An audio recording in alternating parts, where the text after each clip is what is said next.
እንዲህ ያለን እንግዲህ እሑድን በኢቢኤስ ፕሮግራማችን እዚህ አሁን ያለንበት ሰዓት ላይ ደርሷል።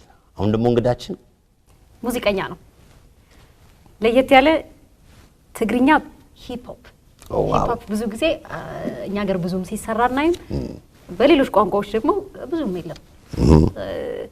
ብዙዎቻችን የምናውቀው ይመስለኛል። ቅርብ ጊዜ ደግሞ ቆንጆ የቪዲዮ የሙዚቃ ክሊፖቹን ሰርቶ ዩቲዩብ ላይ እንደ ጉድ እያየ ነው።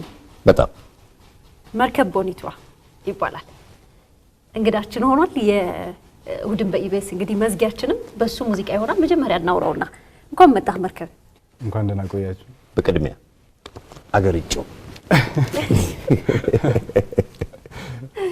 ቺርስ ተጓባችሁ አስረዱኝ። ማለት ነው አገርጮ ማለት ቺርስ ማለት ነው። የዳንስ ስታይልም ነው። ሁለት ነገሮችን ማጋጨት ማለት ነው። ለዛ ነው ወደ ሙዚቃው ከመጣህ ቅርብ ዓመታት ይመስሉኛል። እንዴት ገባህ ወደ ሙዚቃም ደግሞ ውስጥ ስትገባ ሂፕ ሆፕን እንዴት መረጥከው? አው ከልጅነት የነበር ሙዚቃ የምሰማው ገና 4ኛ ክፍል እያለሁ ሂፕ ሆፕ ሙዚቃዎች የነቱ ፓክ ሰማ ነበር። ሪሚክስ ምናምን እንደዛ እያልኩ ነው ፍቅሩ የሂፕ ሆፕ ይገባ እና 11 ዓመት ሆኖኛል አሁን ሙዚቃ ውስጥ ካለ ሙዚቃ ውስጥ ከገባ። የሚገርምሽ ነገር ደግሞ በተለይ መልኩ ከዩቲዩብ ላይ ከ2 ሚሊዮን በላይ ተመልካችን አትርፏል አሁን በዚህ በሂፕ ሆፕ ላይ እና የራሱ አንድ የሚገርም ነገር ነውና በዚህ በአጭር ጊዜ ውስጥ እና በጣም የሚያስደስት ነገር ነው።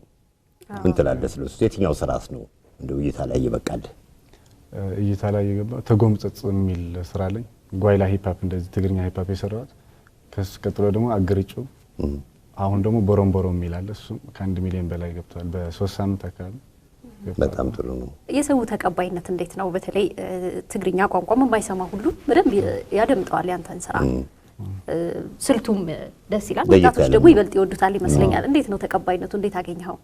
ተቀባይነቱ አሪፍ ነው በጣም። ወጣቱም ትልቁም ስታይ ብዙ እንትን ይመጣል ኮሜንቶች ምናምን በጣም አሪፍ ነው ያለው። የሄድኩበት አሪፍ አስተያየት ነው የሚሰጡኝ። ቀጥልበት ነው የሚሉኝ እና አሪፍ ነው ያለው። ስንት ነጠላ ዜማዎች ነው ያደረስከን እስካሁን?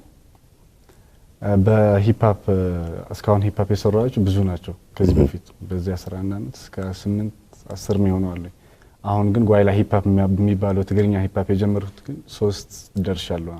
አማርኛ ሙዚቃ ከትግርኛው ጋር አዋደ አቀናጅለ መስፈን አይከብድም?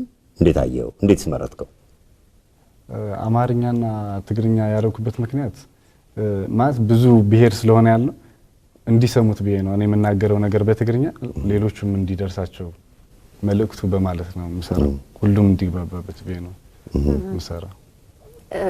የሙዚቃ ክሊፖች ላይ ደግሞ አዳዲስ አይነት የዳንስ ስልቶች አብረህ ትቀላቅላለህ። አሁን እንደ ተጎምጽጽ አይነት ደግሞ እማናውቀው ቋንቋ ሆኖ እንኳን አፋችን ውስጥ የሚገባ ጆሮህ ላይ የምንሰማው አይነት ቃላት አለ። አዎ ዳንስ ላይ እንዴት እንደ ክሊፑ የሂፕ ሆፕ ዳንስ ላይ ነው እንጂ ብዙ ዳንስ ላይ የለውም። ግን ስታይሎች ግን እፈጥራለሁ አዳዲስ የራሱ መለያ። አንድ ዘፈን ሲሰራ የራሱ መለያ እሰራለሁ። አሁን ክለብ ውስጥ ሲከፈት ተጎምጽጽ የራሱ ስታይል፣ አገርጮ የራሱ፣ ቦሮምቦሮም የራሱ እፈጥርላቸዋለሁ ሲሰራቸው እና ስቱዲዮ ገና ሲሰራው ነው ስታይሉ የምፈጥረው። ስቱዲዮ ውስጥ ገና ሙዚቃው ሲሰራ ከዛ ክሊፑ ላይ እንትን እናደርጋለን ማለት ነው። በሀገር ውስጥ ኮንሰርት ደረጃ ከህዝብ የተገናኘበት ጊዜ አጋጥሟል? አዎ በሀገር ውስጥ አዎ መቀሌ፣ አዲስ አበባ ሰርቻለሁ። ከሀገር ውጭስ? እስራኤል። ወደፊት ሰላማው እንዴት ነው? እንዴት እየሄደ ነው ያለው? አሁንም አለ። በቅርቡ ኢሮፕ አለኝ ቱር ምሰራዋለሁ። ከጾም በኋላ ይጀመራል። ታዲያ እንዴት ነው እንግዲህ አድናቂዎች በደንብ እያፈራህ ነው። ዩቲዩብ አንዱ ምስክር ሊሆን ይችላል። በደንብ እንጂ በሙሉ አልበም ካሁኑ ቱር ከጀመርክ በቃ ልጠፋብን ነው ማለት ነው። አልበምስ እንዴት ነው ይታሰባል? እየተጀመረ ነገርስ አለ? አዎ አልበም ጀምሬያለሁ። እስከ 70% አካባቢ ደርሷል።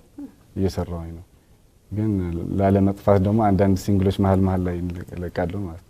ቅድም እንዳለች ነው እንግዲህ የተለያዩ ነጠላ ዜማዎች እየዘፈነ ነበር። አሁን ደግሞ አገርጮም ብሎ ቺርስ አድርጎ አንድ ላይ ሰብስባ አንድ አልበም እንደሚኖረው እርግጠኛ ነኝ። በጣም ጥሩ መርገም።